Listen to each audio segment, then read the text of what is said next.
This is the last in this short little series here where I'm talking about different hair types and how to tell what categories you fall into.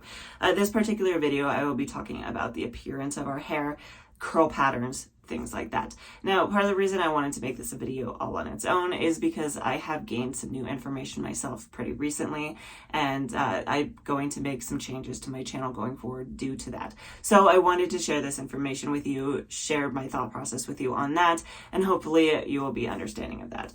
That being said, let's go ahead and get into this video. If you are new to my channel, hi, my name is Lena, and welcome to my bathroom. So some things you want to keep in mind when watching these particular videos is there is information in part 1 about how I prepare my hair for these particular tests that you might want to check out. So if you haven't yet, definitely check that out. The last thing to keep in mind when it comes to this whole discussion, this one is actually pretty debatable, both on the appearance of your hair as well as whether or not it actually matters, and that is your texture or your curl pattern, your curl type. It goes by a lot of different words. It's how much bend and wave you have to your hair. This is part of why I wanted to make this, is because I learned for the first time that this test should be done on naked hair.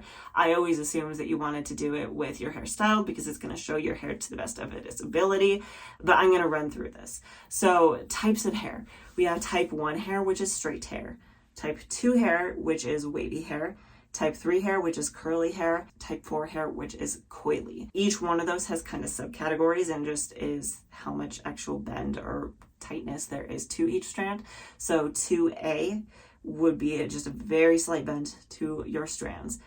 2B is going to be a little bit more, and 2C is going to be the most you can get within the 2 category before you move to type 3, which is curly hair. How can you tell this? I personally, honestly, wouldn't recommend going and looking at those charts because every single chart seems to be just a little bit different. They all can't really come to a consensus of what these look like. And then other things to keep in mind too is that some of them will show pictures of people with like styled hair using a curling wand or things like that, and that's definitely not accurate. So I'm going to break down for you how to know, especially in the wavy curly. I'm not as experienced with the coily, so I'm not going to go into that quite as much, but let's go ahead and try to differentiate between wavy and curly because I think that is going to be the most important. So again, because we're doing all these tests on naked hair, this one too, this is where I've actually differed. When I first started doing all this curly hair stuff, wavy hair stuff, styling my hair, making these videos, I thought that you wanted to determine your hair type when it was styled because that's going to give you the most definition and give it the best appearance. I've since learned that you actually want to do this on naked hair for a few reasons. One of which being that regardless of what kind of hair you have, you can manipulate it to look different when you do styling. So let's just take, for example, wavy hair. You can make it look a lot tighter when you style it. But on the other side, people with curly hair a lot of the times will style it in a way that they actually try to elongate it. So if we're doing it based off of our styling routines, you're going to get drastically different results, I feel anyway. This is where I would draw the line between wavy and curly hair. Wavy hair, if you're looking at it and it's naked, it's going to be kind of just frizzy. You may not get much of a curly appearance to it. You might get some slight bends and twists to your hair, but they're not going to be as obvious. They are mostly just going to be puffy and frizzy, and of course as you move through. So type 2A might kind of just look straight, but type 2C is going to be puffy and frizzy and like Hermione Granger pretty much. Whereas once you move into type 3, even without products in your hair, even without using a brush or a diffuser, you're still going to get a circumference to it. So something more like that.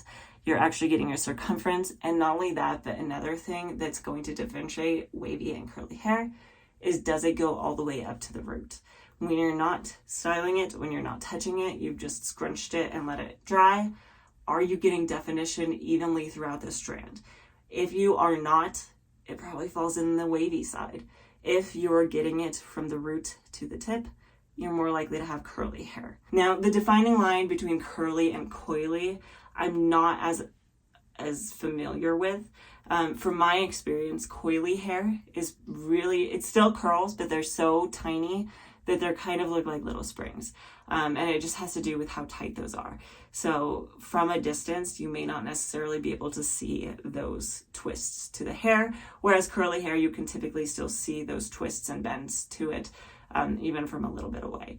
That's my understanding of it. Correct me if I'm wrong. I guess really just overall discussing very briefly, why does it matter whether we color hair wavy or curly? Because some people would say it doesn't really matter, right? Now, I am going to link a video up here above that's going to go into a little bit more detail than I'm going to go here, but I'm going to set out an argument for you.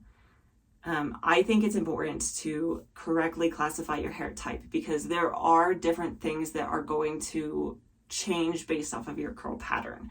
If you have wavy hair, you're going to struggle with things more like definition at the root, volume, longevity, getting your curls or your waves to actually stay put instead of stretch out. All those kind of things are actually wavy hair problems. I talk about these things a lot, don't I? That's going to put me in the wavy hair category. Whereas people with curly hair all over their head, you're not going to hear them discussing how their roots are flat because it tends to go all the way to the top. You're not going to necessarily hear them talk as much about things like their curls stretching out because it doesn't happen as often. Their longevity is a little easier. They're actually more likely to struggle with things like elongation and making their hair look a little bit longer. Another thing to keep in mind that I would say is a good defining point between wavy and curly, does a pick do anything for you? If you put a pick in your hair and shuffle it, does it make a difference?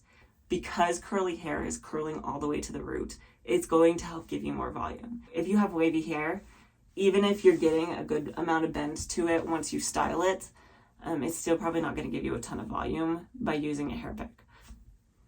Those are kind of my experiences. The other thing very briefly that I want to touch on is because of that, when you're reaching out to look for information, if you're looking for information for why is my curly hair falling flat, if you actually have wavy hair, it's going to affect your results. Whereas if you're correctly looking up your information, you're more likely to actually get the information you need. The other thing too, though, is if it's actually called overtyping. If those of us with wavy hair are calling our hair curly, which is called overtyping, and putting out videos like this where you're saying, my curly hair problems, people with curlier hair are going to have a hard time finding that information. Then you look into the whole marketing side of things. Marketing companies are going to realize people with wavy hair are calling their hair curly, and they're going to start marketing wavy hair products as curly hair products. And then we're back to the point where curly hair people are having a hard time finding products again. The other video that I said that I would link has a lot more information in it, so definitely check that one out. That being said, this is a little bit of a controversial topic, and the last thing that I want to say on it is I know coming from experience, getting into this healthy hair world, that it's really hard to accept wavy hair. You want to call your hair curly because it's things like the curly girl method, curly hair products, healthy curls. Curls are what we all aim towards. But if you have naturally wavy hair, calling it curly doesn't change anything, and it's really just more damaging than anything because it's also making it less acceptable to have wavy hair. If all of us with wavy hair are striving towards curly hair and we ourselves can't accept our wavy hair, it's causing more damage. So let's go ahead and embrace our wavy hair. From here on out, I will be referring to my hair more as wavy. I could probably get away with calling it wavy curly because on the bottom I do have some pieces that I would still define it as curly, but because most of the information that I'm sharing has more to do with the wavy side of things, that's how I'm going to refer to it going forward. To wrap things up, there's a few more things that I do want to comment on. The first of which being that all of these things are subject to change to a certain extent. Things like high porosity can be a result of genetics, but it can also be a result of damage. So as your hair gets healthier, you might find it lowers in porosity. Even things like hair density. If you have low density hair, it could be just a result of genetics. Maybe you just have less hair.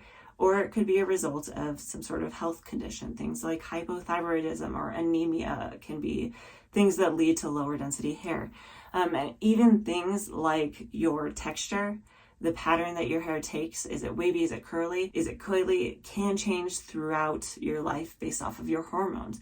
There are a lot of people who have gone through pregnancy who find that while they're pregnant or even after they're pregnant, their texture changes, and that's okay. My main goal in making this video was to give everybody accurate information to describe their hair and to search for information on their hair type so that they can actually get it to a healthy point, because I think that's kind of my goal and my hope, is that we can all just aim for healthy hair instead of aiming for some image of what we want. We need to learn to accept and embrace the hair we have. I have been going through this journey for a while now, and part of this for me is acknowledging that we all are trying to reach for curly hair because that is the trend, that is what people want. It is called the curly girl method, but my hair is mostly wavy, so that's what I should be calling it, and that's what I should be titling my videos, so people who are having issues like mine can find my information a little bit more easily. Hopefully this video was helpful to you. Hopefully you learned something new, and if you do like content like this, please do like and subscribe. I do post a brand new video every single Friday, and hopefully I will see you next time.